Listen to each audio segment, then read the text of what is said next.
Thank you, Chairman Diaz. Thank you, Ranking Member. Secretary Rubio, I want to thank you for your efforts to really refocus, as you talked about, the State Department and its foreign aid programs and what their core mission should have been all along, should be now going forward, safeguarding U.S. interests abroad as a first line of defense. And I agree with you wholeheartedly. We must see some return to the United States of America on these programs. Foreign aid is not, never should have been a private charity.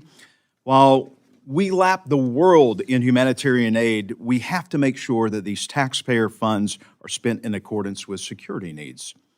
That's why Chairman Diaz-Balart and Chairman Cole renamed this subcommittee, National Security Department of State and Related Programs, to better reflect what we're doing here. And that's why I would like to propose to you, sir, that we reorganize the best, most impactful foreign aid programs that remain into national security investment projects. Basically, sir, if it doesn't have to do with our national security interests, we shouldn't be spending taxpayer money on it. The problem arises when aid drifts away from these priorities. Programs that lack a clear connection to security interests not only waste money, but also undermine public trust in foreign aid as a whole. American citizens expect accountability, and when they hear stories about millions of dollars spent on unrelated projects like operas or social initiatives that don't affect you, safety, they naturally question why they're hard. Earned taxes are being used this way? The perception of waste feeds skepticism, making it harder for the government to secure support for programs that genuinely protect American interests abroad. That's why linking aid to security is essential. It creates a strong justification for spending while reducing the chances of funds being diverted into ineffective or irrelevant areas. Another important point is that treating aid as a strategic tool allows the U.S. to project power and influence more effectively. Foreign aid isn't just money, it's leverage. A lot of those things fall into this bucket, though, sir, of national security investment projects. In Jordan, we were in Jordan last October. I was honored to go with Ms. DeLauro and Chairman Cole on this congressional delegation trip. There's a desalination plant that takes water out of the Red Sea. As you know, we've invested millions of dollars in this, supplies drinking water to Amman, Jordan. That country, as you know, is growing. The parliament is growing number of Muslim Brotherhood members. King Abdullah, we met with him, and he's very concerned about the state of that country. The folks of Amman spend 1/3 of their paycheck on drinking water. And so it's in our national interest, I feel, projects like these to go forward. So these friends of ours that we rely on, and they rely on us, can have great relationships. But as you know, this whole program's gotten screwed up. We spent $50,000 in taxpayers' money to fund transgender opera in Colombia, $2 million for sect changes and LGBTQ activism in Guatemala, $70,000 for a DI musical in Ireland. Mr. Secretary, we're getting a handle on how this all happened, okay? I'm still trying to get my head wrapped around this. How did we get this screwed up with these programs? How do we keep it from happening again, sir? One of the most striking revelations from the debate was the extent of taxpayer money wasted on projects that had little or no connection to America's national security. When citizens hear that millions of dollars are being directed toward a transgender opera in Colombia, LGBTQ activism in Guatemala, or a musical in Ireland, their immediate reaction is disbelief.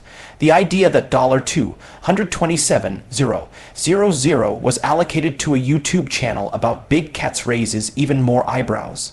These are not minor expenses.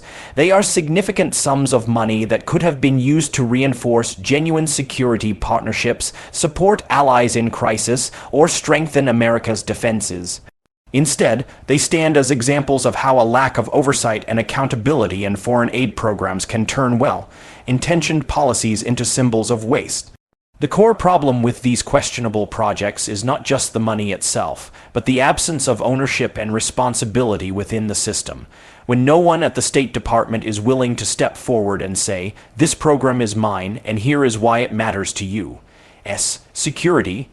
It creates a vacuum where funds are scattered into initiatives that may be appealing on paper, but serve no real strategic purpose. Sure. Well, I think that's precisely the point of these reforms. Someone has to speak up and say they own these projects or they think it's going to make a difference. You highlighted a few. I'm just looking here on my papers because I wanted to read you a few from the, the greatest hits. Please do. of some of the programs that we've identified that, I mean, look, this is not fully representative of everything, but, you know, $10 million for voluntary medical male circumcision in Mozambique, $227,000 for Big Cat's YouTube channel. I don't know what that is, but $20 million for fiscal federalism in Nepal. 1.5 million for voter confidence in Liberia, 14 million for social cohesion in Mali. You know, the list goes on and on. I mean, there's more here, but the point being is that some of these programs, look, there are programs that are really good in our national interest. You spoke about the desalination programs in Jordan. We brought most of those back right away. They actually were part of the initial carve-out. There was an error made. Those were added in, and the remaining 2 programs are coming online. There are programs that are not bad, but are not necessarily core to our national interest. And then there are some that were just absurd and ridiculous, and nobody owned them, and no one could raise their hand and say, that's my program, this is why I think it's important. And in many cases, we're coming at the expense of something else that could have been spent on. That's what we're trying to avoid, and that's why driving these decisions and this ownership of what we fund down to the front lines at our embassies and regional bureaus is so critical to preventing this from happening again. Since its inception in the 1980s under President Bush, PEPFAR has saved more than 25 million lives. This is a program that is critical, but it was never meant to be a permanent program. How do we work to ensure, and I've got a plan to curtail this U.S. spending over a period of years, not to just cut it off entirely, but to turn it over to secular entities rather than being taxpayer funded through these programs. We've got to keep this program going until it can gain other legs from other sources. What is your thought on that? One of the key points raised in the debate was that programs like PEPFAR were never meant to be permanent. They were designed to address urgent global health crises, reduce mortality rates, and give vulnerable nations the tools to stand on their own. Continuing to fund them indefinitely without an exit strategy risks turning temporary aid into a permanent burden. The question then becomes, how can the U.S. maintain its humanitarian commitments while also ensuring that aid doesn't create long-term dependency? The answer lies in gradually shifting ownership of such programs to local entities, ensuring they have the training, infrastructure, and resources to carry them forward. This would allow U.S. funding to decrease over time without endangering the progress already achieved. Another important element is accountability.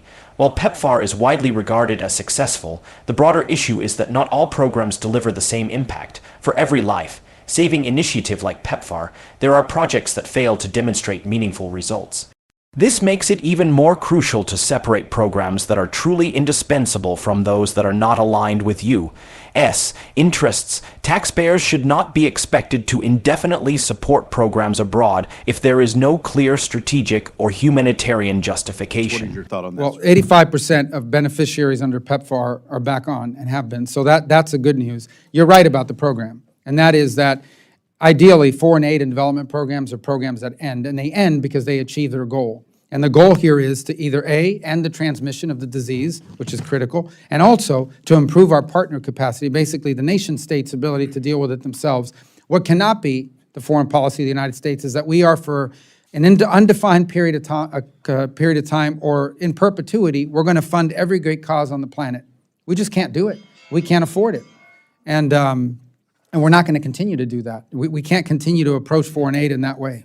Thank you, sir. I yield back.